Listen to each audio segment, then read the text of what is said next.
আসসালামু আলাইকুম। সো আজকে আমরা কাকে নিয়ে কথা বলবো সেটা হয়তো বা আমার স্ক্রিনে শো করছে। প্লাস আমরা লিটন কুমার দাসের ডেবিউ হিসাবে ক্যাপ্টেন্সি কেমন করেছে সেটা নিয়েও কথা বলবো। So at first of all Parvez Hossain ইমনকে নিয়ে একটু কথা বলা যাক। সো পারভেজ হোসেন ইমন আমার যতটুকু মনে পড়ে সে আপনার 2021 এর দিকে মোস্ট প্রবলি ডেবিউ করছে বা 2022 এক্স্যাক্টলি টি-20 ক্ষেত্রে বললাম 2021 কি 2022 সে টি-20 ডেবিউ করছিল। কিন্তু ডেবিউ হিসাবে সে তার মানে পারভেজ হোসেন ইমনকে আমরা সবসময় বলি যে সে খুবই অ্যাগ্রেসিভ একজন ক্রিকেটার, সে খুব হার্ড হিটার ব্যাটসম্যান, কিন্তু ডেবিউ হিসাবে আমরা তাকে সেই হিসাবে দেখিনি। ওই পর থেকে পারভেজ হোসেন ইমন আপনার আমি খুব একটা তাকে কখনো টি-20 খেলতে দেখতাম না, ওই যে একটা লাস্ট টি-20 খেলছে ওই পর্যন্তই সীমাবদ্ধ ছিলেন। আফটার দ্যাট 2024 সালে বোর্ড যখন চেঞ্জ হইলো পারভেজ হোসেন ইমনের প্রতি একটু সুবিচার করলো। ন্যাচারালি পারভেজ হোসেন ইমনকে আপনার ওয়ার্ল্ড কাপ স্টেজে নিছে বা অনেক জায়গায় নিছে, কিন্তু কখনো পারভেজ হোসেন ইমনকে ওভাবে সুযোগটা দেয় নাই। কিন্তু আমি যদি ভুল না বলি 2020 সালে যখন করোনার পর একটা বিপিএল হয়েছিল, পারভেজ হোসেন ইমন কিন্তু আপনার সবচেয়ে কম বলে সেঞ্চুরি করছিল, মোস্ট প্রবলি 43 অর 44, এক্স্যাক্টলি আমার মনে নেই, হয়তো বা 44 বলে সে সেঞ্চুরি করছিল। সো সেই সেঞ্চুরিটা যদি আপনার মনে থাকে, এটা বাংলাদেশ ইতিহাসের সবচেয়ে কম বলে সেঞ্চুরি করা প্লেয়ার হচ্ছে আমাদের পারভেজ হোসেন ইমন। সো পারভেজ হোসেন ইমন ছাড়াও আমাদের বাংলাদেশে কিন্তু আরো অনেক ক্রিকেটার আছে। এখন আমি যদি আপনাকে একটা কোশ্চেন করি যে আমাদের মেনলি টি-20 ব্র্যান্ডটা কোন সময় থেকে আপনার মনে হয়েছে যে টি-20 ক্রিকেটে আমরা একটু উন্নতি করা শুরু করছি, আপনারা একটু বলতে পারবেন? আমি বলে দিচ্ছি, সাপোজ যখন 2022 সালে সাকিব আল হাসানকে যখন হঠাৎ করে ক্যাপ্টেন্সি দেওয়া হলো, দেন আপনার ওই ওয়ার্ল্ড কাপে বাংলাদেশ হয়তো বা 2টা ম্যাচ জিতছে বা বাকি 3টা ম্যাচ হেরে গেছিল, কিন্তু আপনার ওই যে ইম্প্যাক্ট অ্যান্ড ইন্টেন্ট যেটা নিয়ে একটা কথা চলছিল যে ওই সময় আপনার যেরকম রানই করুক না কেন কিন্তু রানটা যাতে ইম্প্যাক্টফুল হয়, ওই সময় থেকে কিন্তু মেনলি খেলাটা শুরু হয়েছে। আমি যদি ভুল না বলি এটা সাকিব আল হাসানের ক্যাপ্টেন্সির সময় থেকেই শুরু হয়েছে।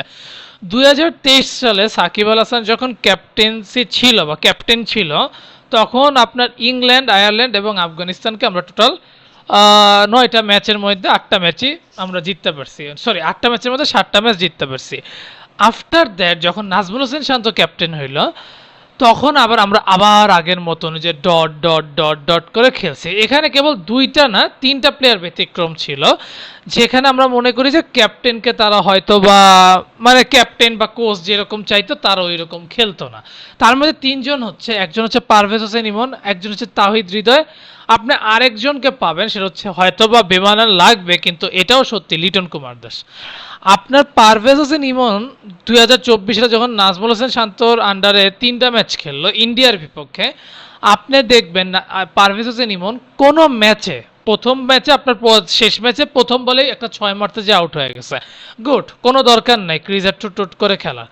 কিন্তু আপনার প্রথম 2 ম্যাচে পারভেজ হোসেন ইমন আপনার শর্টস খেলতেছিল, বিশেষ করে দ্বিতীয় ম্যাচে সে ভালোই শর্টস খেলছিল, একটা ছয়ও সে প্রায় মোস্টলি 2টা কি 3টা 6 মেরে দিছিল ওই ইন্ডিয়ার বিপক্ষে, মোস্টলি 2টা 6।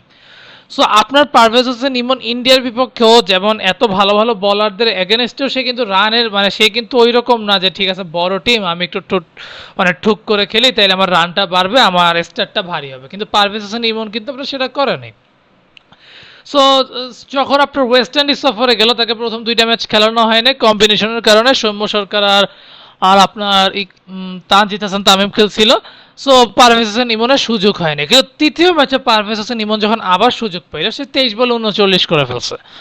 তো আপনি দেখেন পারভেজ হোসেন ইমন যে আমাদের হার্ড হিটার ব্যাটসম্যান, আমাদের বাংলাদেশের আমি যদি ভুল না বলি আমাদের প্রথম হার্ড হিটার ব্যাটসম্যান, আমার বিশেষ করে আমি যদিও দেখি নাই কিন্তু আমার দেখা মতে মানে ইউটিউব ভিডিও দেখে আমি দেখছিলাম যে সবচেয়ে ভালো হার্ড হিটার ব্যাটসম্যান ছিল মোহাম্মদ রফিক।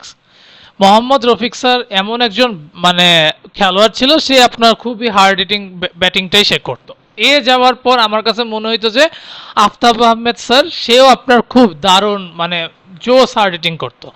এই 2জন আপনি আশরাফুলকেও বলতে পারেন, কিন্তু আশরাফুল হচ্ছে ক্লাসিক্যাল ব্যাটসম্যান, আশরাফুল আপনার হার্ড হিটার ব্যাটসম্যান না। যে আশরাফুলকে হার্ড হিটার ব্যাটসম্যান ভাবেন এটা আসলে বলা ভুল, ও আশরাফুল হচ্ছে অনেকটা লিটন কুমার দাসের মতনই, এরা সবাই মানে এরা 2জনই ক্লাসিক্যাল ব্যাটিংটা করতে স্বাচ্ছন্দ্য বোধ করে।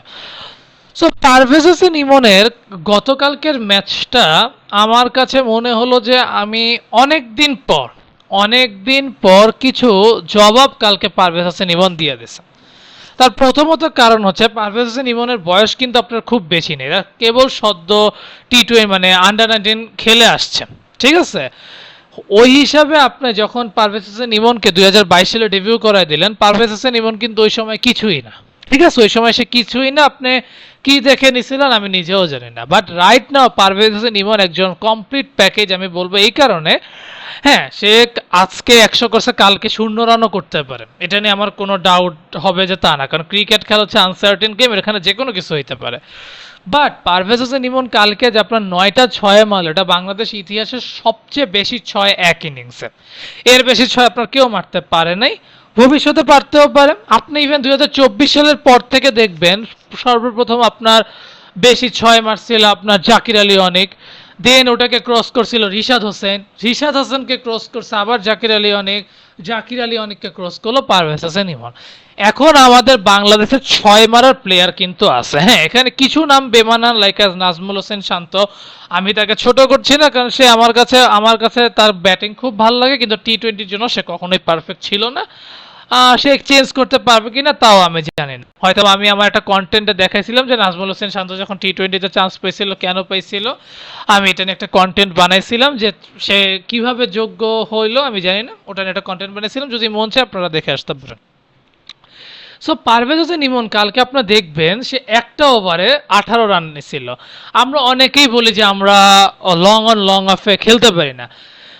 আমি কালকে পারভেজ হোসেন ইমনের যে 9টা 6 দেখছি, যে তার মধ্যে মোস্ট প্রবাবলি 7 থেকে 8টা 6 ছিল লং অফে, ঠিক আছে। এই স্টাইলে সে কিন্তু কালকে 6 মারছিল, এবং যে 3টা 6 মারছিল 18 রান নিছিল, সে তিনোটাই কিন্তু লং অন অ্যান্ড লং অফের উপর দিয়ে সে 6গুলো মারছিল। ইভেন কোনো 6 কিন্তু ওই যে জাস্ট রফ টাচ করা বা কোনো রকম 6 হয়ে গেছে এরকম 6 না, প্রত্যেকটা 6 আপনার গ্যালারির কাছাকাছি, যার মধ্যে 3টা 6 গ্যালারির বাহিরেই গেছে। এখন বাংলাদেশি ব্যাটসম্যান হিসেবে আমরা অনেকেই বলি যে আমাদের মানে আমাদের যে বডি সেটা হয়তো বা ওয়েস্ট ইন্ডিজদের মতন না, বা আপনার সাউথ আফ্রিকা ব্যাটসম্যানদের মতন না, হয়তো বা আমরা অতটা হাইটও না, কিন্তু কালকে যে পারভেজ হোসেন ইমন 6গুলা মারলো, পারভেজ হোসেন ইমন তো খুব একটা হাইটও না, কিন্তু পারভেজ হোসেন ইমন এতগুলো 6 কিভাবে মারলো। আমি যদি এখন আপনাকে কিছু স্ট্যাট দেখাই, আমি আপনাকে কিছু স্ট্যাট দেখাবো, সেটা বিবেচনা করে আপনারা বলবেন যে পারভেজ হোসেন ইমন অ্যাকচুয়ালি কেমন প্লেয়ার ছিল। হ্যাঁ, পারভেজ হোসেন ইমন টোটাল 56টা টি20 খেলছে, 56টা টি20 খেলছে ওভারঅল ফরম্যাট মিলায়, সেখানে সে রান করছে 1313, এভারেজ 2424.31, আপনার 4 মার্চে 92টা অ্যান্ড 6 মার্চে 90টা। কম্পেয়ারটা করেন 4 আর 6 একদম সমানে সমান, যেখানে স্যার তার স্ট্রাইক রেট হচ্ছে 126.98। আপনার স্ট্রাইক রেট দেখে হয়তো মনে হচ্ছে তো এটা তো খুব একদম আহামরি ভালো না, বর্তমান যুগে সবাই 140-50 স্ট্রাইক রেটে ব্যাটিং করে। আমি যদি ভুল না বলি পারভেজ হোসেন ইমন যদি আপনি 2023-এর আগ পর্যন্ত ভাবেন, একটা সেঞ্চুরি ছাড়া পারভেজ হোসেন ইমনের খুব একটা আহামরি ইনিংসই ছিল না। পারভেজ হোসেন ইমন 2023-এর আগ পর্যন্ত একদম অর্ডিনারি একজন ব্যাটসম্যান ছিল, কিন্তু আফটার 2024 পরে বা 2025 থেকে পারভেজ হোসেন ইমনের ব্যাটিং স্টাইলই চেঞ্জ হয়ে গেছে, সে প্রত্যেক বলেই 6 মারতে চায় এরকম অবস্থা, যেখানে এখন বর্তমানে তার ওভারঅল টি20-তে 5টা 50 অ্যান্ড সেঞ্চুরি হচ্ছে 2টা। এখন আপনার মনে হইতে পারে সে খেললো 8টা টি20, কিন্তু ও 1313 সে কেমনে করলো, বা 56 টি20 সে কেমনে হইলো। এখন আমি বলি তার বিপিএল এ তার টোটাল রান কত ছিল। সো বিপিএল এ সে টোটাল ম্যাচ খেলছে 21টা, রান করছে 456, যার মধ্যে 360 কি 70 এইবারই মোস্ট প্রবাবলি করছে, এভারেজ 22.80, আর আপনার 4 হচ্ছে 29টা, 6 হচ্ছে 32টা। দেখেন 4-এর থেকে 6 বেশি, একটা টি20 ব্যাটসম্যান যেরকম হওয়া উচিত পারভেজ হোসেন ইমন কিন্তু সেরকমই। দেখেন হয়তো আপনি অ্যাভারেজ দেখে বলবেন যে এত কম অ্যাভারেজ, এটা কিভাবে কি, কিন্তু আপনি একটা জিনিস খেয়াল করেন যে পারভেজ হোসেন ইমন কিন্তু আপনার, মানে আমি যদি ভুল না বলি, পারভেজ হোসেন ইমনের অ্যাভারেজ দেখে আপনি জাজ করেন না, আপনি ওর স্ট্রাইক রেট প্লাস ও কিরকম ইন্টেন্টে ব্যাটিং করতেছে। আমি কিন্তু বারবার বলছি 2023-এর আগ পর্যন্ত ওই একটা সেঞ্চুরি ছাড়া পারভেজ হোসেন ইমনের কোনো পারফরমেন্সই ছিল না। বিশ্বাস না করলে আপনি যেও দেখতে পারেন, ওই ইনিংস ছাড়া পারভেজ হোসেন ইমনের কোনো আহামরি ইনিংসই ছিল না। কিন্তু 2025-এর বিপিএল বলেন বা ইন্টারন্যাশনাল ম্যাচ এইটা বলেন বা 2024-এর যে 4টা টি-20 খেলছে সেই হিসাবে চিন্তা করেন পারভেজ হোসেন ইমনের ব্যাটিং অনেকটি ইমপ্রুভ হয়েছে। দেন তার স্ট্রাইক রেট 123.91, যেখানে তার 50 হচ্ছে দুইটা, আর কোনো সেঞ্চুরি নেই। ওকে, আফটার দ্যাট আপনার সে ইন্টারন্যাশনাল ম্যাচে সে কেমন খেলছে। ইন্টারন্যাশনাল ম্যাচে তার টি-20 8টা খেলছে, সে রানস করছে 188, তার অ্যাভারেজ 23.50, 4 হচ্ছে 12টা, 6 হচ্ছে 14টা, যার মধ্যে কালকেই 9টা 6 সে মেরে দিছে। স্ট্রাইক রেট 131.46, আর 50 একটাও করে না, সেঞ্চুরি কালকে একটা করে ফেলছে। এখন আপনি এই জিনিসটাই শুধু দেখেন ইন্টারন্যাশনাল ক্রিকেটে, আপনি সাপোজ অ্যাভারেজটার দিকে খেয়াল করেন, কালকেই 100 করার আগে আপনার পারভেজ হোসেন ইমনের অ্যাভারেজ ছিল প্রায় 12, তার 6 ছিল কেবল 5টা, 4 ছিল 7টা, অ্যাভারেজ হচ্ছে 99.80। সেই রানটা বা সেই সব কিছু চেঞ্জ করে পারভেজ হোসেন ইমন কালকে বাংলাদেশের দ্বিতীয় সেঞ্চুরিয়ান হয়েছে টি-20 ফরম্যাটে। প্রথম সেঞ্চুরিয়ান ছিল তামিম ইকবাল, দ্বিতীয় সেঞ্চুরি হয়েছে পারভেজ হোসেন ইমন।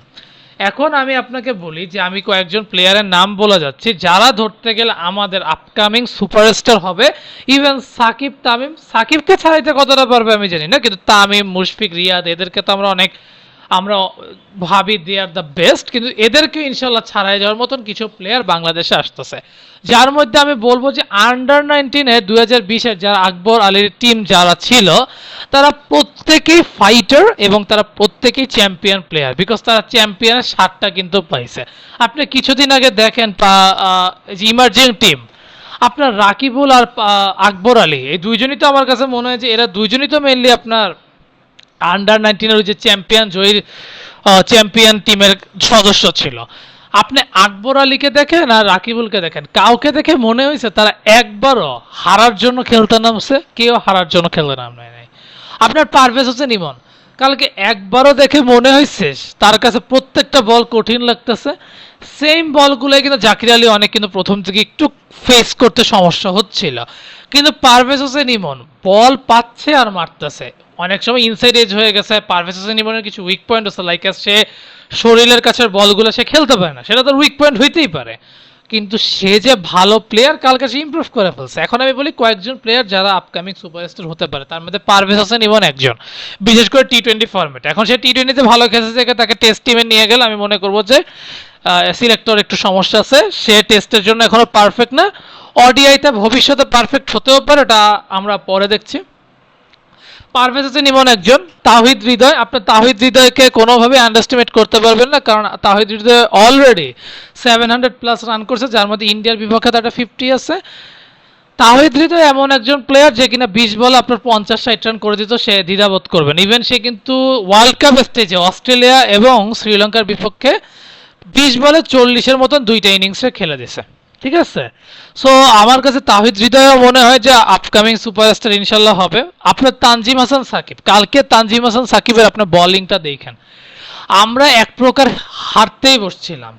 সো ওটা নিয়ে আমি কথা বলবো। ওই সময় ওই রোহিত, এক্স্যাক্টলি প্লেয়ারটার নাম মনে আসতেছে না, কি রোহিত যেন, সরি রাহুল চোপড়া অ্যান্ড আপনার ওয়াসিম জাফর না কি যেন, এই দুইজন প্লেয়ারকে কিন্তু আপনার তানজিম হাসান সাকিবই আউট করে দিছে। সো ও কিন্তু একজন অ্যাসেট ইনশাল্লাহ হবে, এই বিশ্বাস আমার আছে। রিশাদ হোসেন, অ্যান্ড আমি মনে করি আন্ডার-19-এর ম্যাক্সিমাম প্লেয়াররাই যদি এখন খেলে না, ওরা এক একজন সবাইকে ছাড়া ইনশাল্লাহ যাবে। ইভেন আমার কেন জানি মনে হয় যদি আকবর আলী আপনার কোনো রকম আমাদের বাংলাদেশের কোনো ফরম্যাটে ক্যাপ্টেন হইতে পারে, ইনশাল্লাহ আমরা এশিয়া কাপ বা টি-20 বিশ্বকাপের যে কোনো একটা কাপ হয়তোবা আমাদের ঘরে আমরা চাইলেও দেখতে পারি। হতেও পারে, আবার নাও হতে পারে, কারণ বড় অ্যাচিভমেন্টটা ওরাই আমাদেরকে এনে দিচ্ছে। সো এটা হচ্ছে আমাদের পারভেজ হোসেন ইমন, আর বাকিরা উঠে আসার কথা হয়তোবা চিন্তা করতেছি, কিন্তু কালকের পারভেজ হোসেন ইমনের খেলাটা ছিল অন্যরকম। ইভেন আমাদের বাংলাদেশি হিসাবে এতগুলো 6 যে আমরা দেখবো এটা আমরা কখনো আশাই করিনি। কালকে ওভারঅল 6 হয়েছে যদি আমি হিসাব করি, আপনার প্রায় মনে 13 কি 14টা 6 হওয়ার কথা, 4 একটু কমই হয়েছে।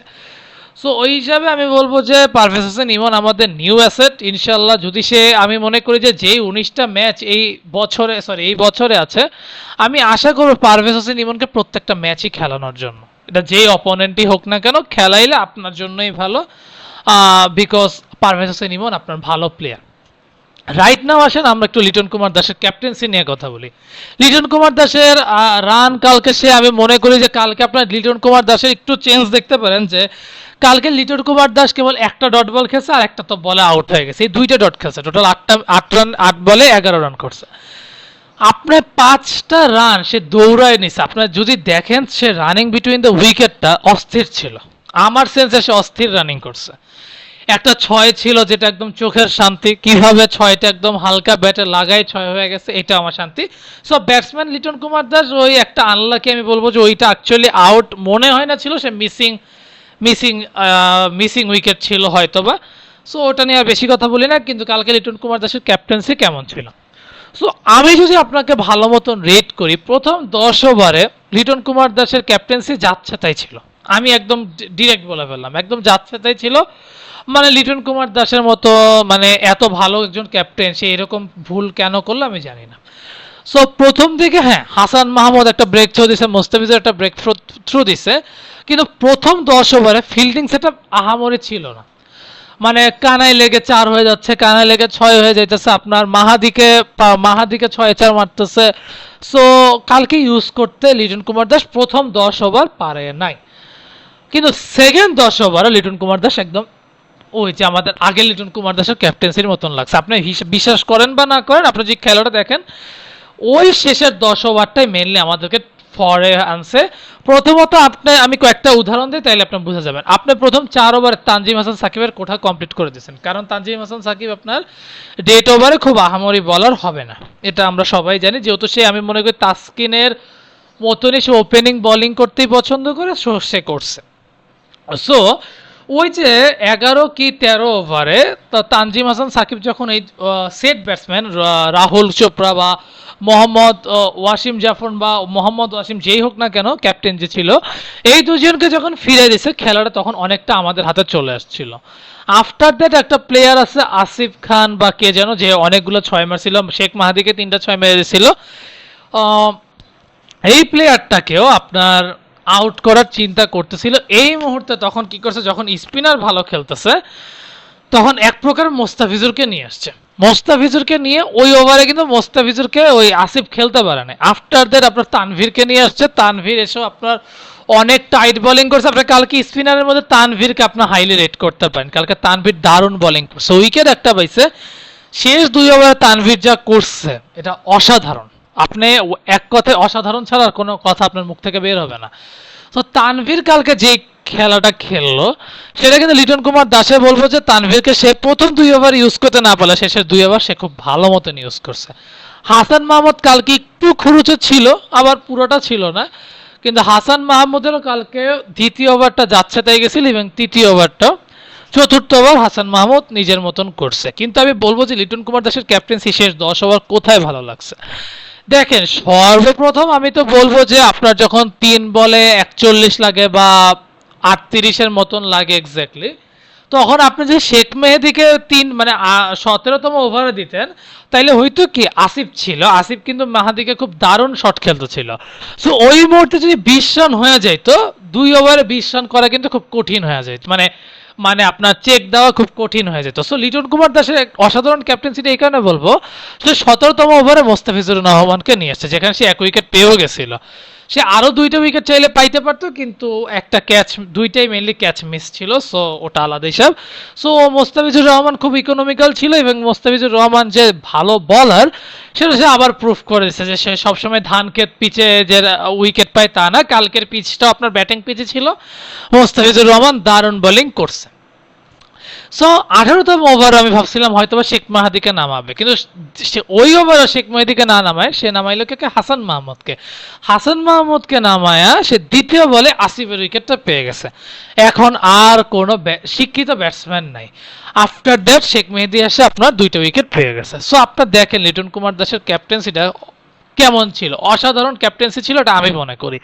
কারণ আপনার সে প্রথম 10 ওভারে লিটন কুমার দাস যে বাজে ক্যাপ্টেন্সি করছিল, শেষ 10 ওভারে লিটন কুমার দাস ঠান্ডা মাথায় বলারদেরকে ভালো মতো নিউট্রিলাইজ করে আপনার ম্যাচটা জিতাইছে। এখানে অবভিয়াসলি আপনার কৃতিত্ব দিবেন তানজিম হাসান সাকিবকে, কারণ ও যদি ওই 2টা উইকেট না পাইতো আমরা হয়তো বা হেরে গেলেও যেতে পারতাম। আর মোস্তাফিজুর রহমানের ইকোনমিক্যাল বোলিং, হ্যাঁ নেক্সট ম্যাচে আমি আশা করব তানভীর রহমান, তানভীর আমার এক্স্যাক্টলি তানভীর যেই হোক না কেন, তানভীরই তো, হ্যাঁ তানভীর আহমেদই মোস্ট প্রবলি, এক্স্যাক্টলি আমি নামটা, সরি তানভীর ইসলাম। সো তানভীর ইসলাম হোক, আই গেস যে সে হয়তো বা সেকেন্ড টি-20 নাও খেলতে পারে। তার বড় রিজন হচ্ছে তানভীর কিন্তু ব্যাটিং পারে না। কালকে শেষ আমরা যে আজকে হেরে যেতাম, আমি দোষ দিতাম শেষ ওভারে আমরা কেবল 6 রান নেওয়ার কারণে। কারণ আমাদের 19 ওভারে ছিল 185, শেষ ওভারে আমরা নিতে পারছি কেবল 6, কারণ পারভেজ হোসেন ইমন আউট হওয়ার পরে তানভীর ওরকম খেলতে পারে নাই। সো আমি আশা করব নেক্সট ম্যাচে হয়তোবা আপনার রিশাদ হোসেন ব্যাক করতে পারে, এটাই আমার জানা। সো হয়তোবা পারভেজ হোসেন ইমনের হাতে আমরা কাল নেক্সট ম্যাচে কি দেখবো জানি না, কিন্তু আমি আশা করব নতুন বাংলাদেশের টি-20 ব্যাটিং স্টাইলটা আমি আশা করব চেঞ্জ হবে, ইভেন সে খুব ভালো একটা ক্রিকেট উপহার দিবে সেই আশাই রইলাম। হ্যাঁ লিটন কুমার দাসের হাত ধরে আমরা ভালো কিছু দেখতে চাই সেই আশাই রইলাম, বাকিটা আল্লাহ ভরসা। সো আমার বাংলাদেশ টিমকে বেস্ট অফ লাক অ্যান্ড গতকালকের ম্যাচের জন্য কনগ্রাচুলেশনস। সো আশা করি ভিডিওটা ভালো লাগছে। সো এই পর্যন্তই, এতটুকুই। নেক্সট ম্যাচের জন্য বেস্ট অফ লাক। সো আসসালামু আলাইকুম এবং সবাই ভালো থাকবেন।